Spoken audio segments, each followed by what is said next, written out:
I'm John Crawford. Welcome to Flashback, where we take a look back at local stories from years gone by. On this edition, a chilling story about the murder of a Terrace Mountie by a man known as the Mad Trapper of the North, and the book written about that fatal encounter. We first presented this story in January of 1994. The year was 1982. Vern Froelich was the Crown Prosecutor in Terrace when this man was brought in for questioning into the disappearance of a trapper named Gunter Lishi. The man was Michael Oros. He was an American who had lived in a commune in the southern U.S. while trying to avoid being drafted to fight in the Vietnam War. In the early 70s, he decided to move to Alaska and eventually to B.C.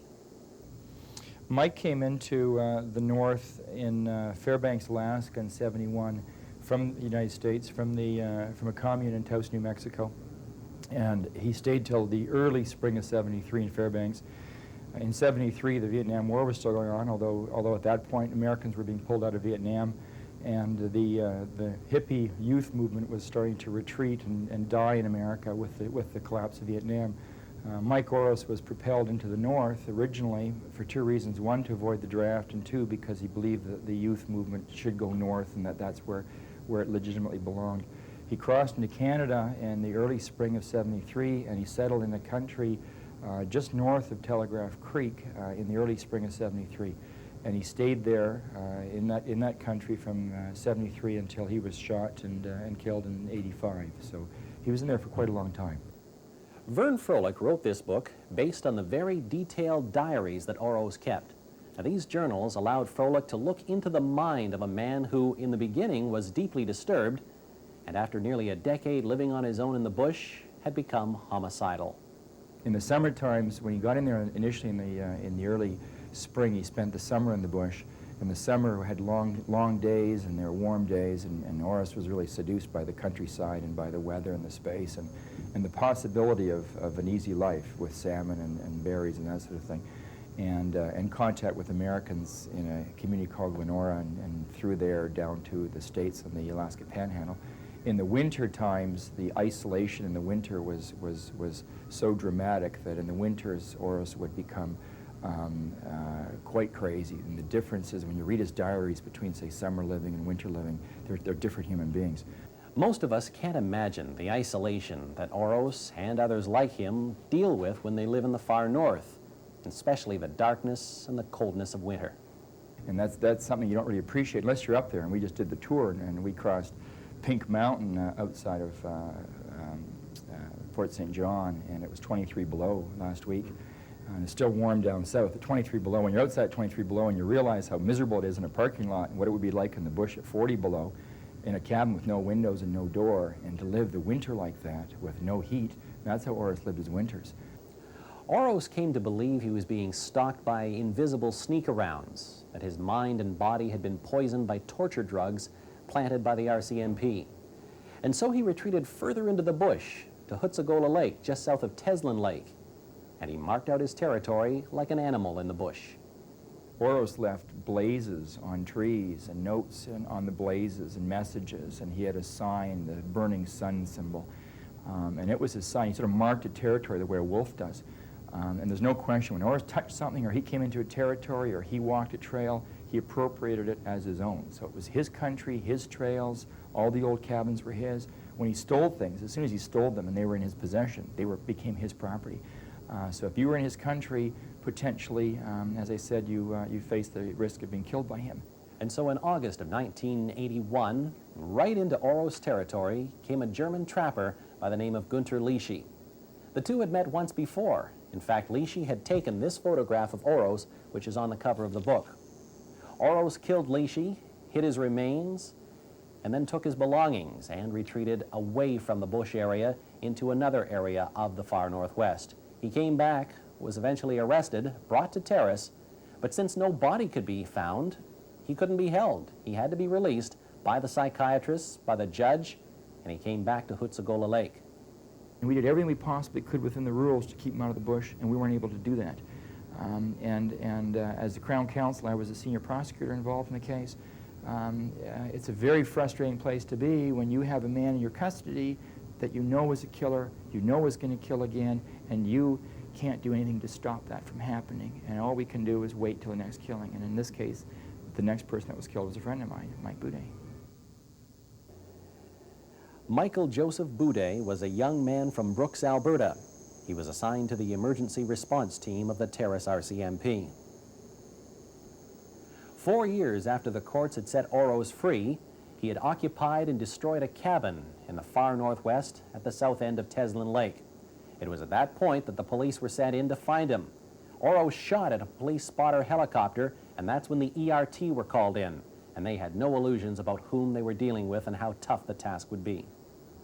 We knew already from the records and from the diaries that Orosz left behind, and Orosz was a prolific writer. We knew from the diaries already that Orosz was hunting people, that he was expecting a shootout, that he was looking, in this case, in fact, looking forward to a shootout, and he was intent upon killing people. He would actually go out and spend days scouring the wilderness looking for tracks of human beings to shoot. And the police, when they went up there, were aware of the fact that Orosz was a superb bushman. He'd been living in the wilderness for a long time, and he was, if encountered, unlikely to be taken alive, that there was likely to be a shootout, and if Orosz fired first, one of the members was likely to be shot or killed. And the members who went up were all members of an ERT team, and they were some of the best RCMP members that we have in the province. The most capable men and in the wilderness as well. It was a volunteer operation. It was an RCMP duty to go in, but it wasn't the individual duty of any of the members to go in. They didn't have to go as volunteer.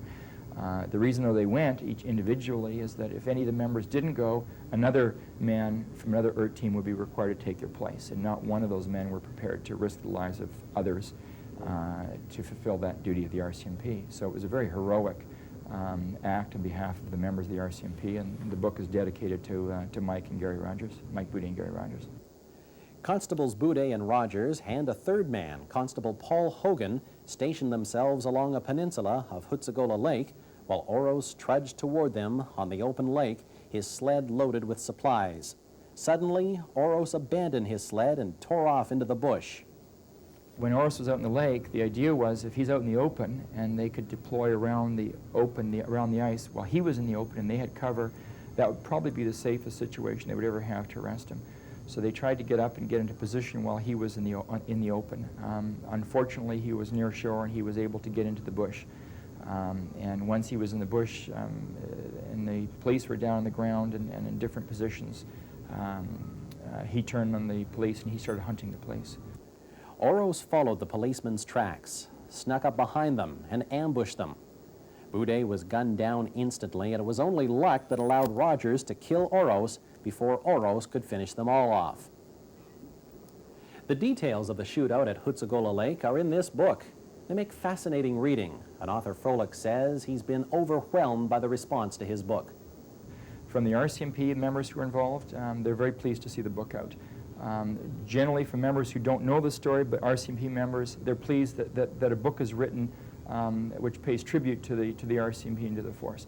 And that they're glad to see that someone writes and writes stories about this so that people understand sort of the situation that the police are sometimes put in. In this case, the police were put in an impossible situation. In the north, where the story is very personal as far as Chesley Mike is concerned and Gunther Lishi is concerned, the story, although it's now been 8 years, the story is as hot as if it happened yesterday. The people that came in to Whitehorse when it was announced that the book was out and that we met in Atlin, this is a very personal story to them. A lot of people were afraid of Orosz in the north. I think, in fact, the whole north was afraid of Orosz. And a lot of people had a lot of respect for Gunther Lishi. So they're very glad, everywhere I went, with one exception, they were all very glad that Orosz is dead. And that's not putting it too coldly. They wanted him out of the picture. He was a dangerous man, and they wanted him gone. And so in the north, they were glad to see the story as well. It's an exciting story to them, and they knew everyone in the north has a piece of the story. They've all met, or they knew someone who met Gunther Lishi or Orosz, or they had some kind of encounter, and they all had a piece of it. And then there were a lot of rumors, and there's still a lot of rumors that float around in the north about the story. And what the book does, the book collects and gives a perspective to all of their individual stories. So I think what the book does, it solidifies the story, and I think this is an important piece of Canadian history. Today, at the site of the shooting, lies a cairn dedicated to the memory of the slain Constable Boudet. But you don't have to travel all the way up to Teslin Lake. A similar plaque was placed at the entranceway to the Terrace detachment of the RCMP.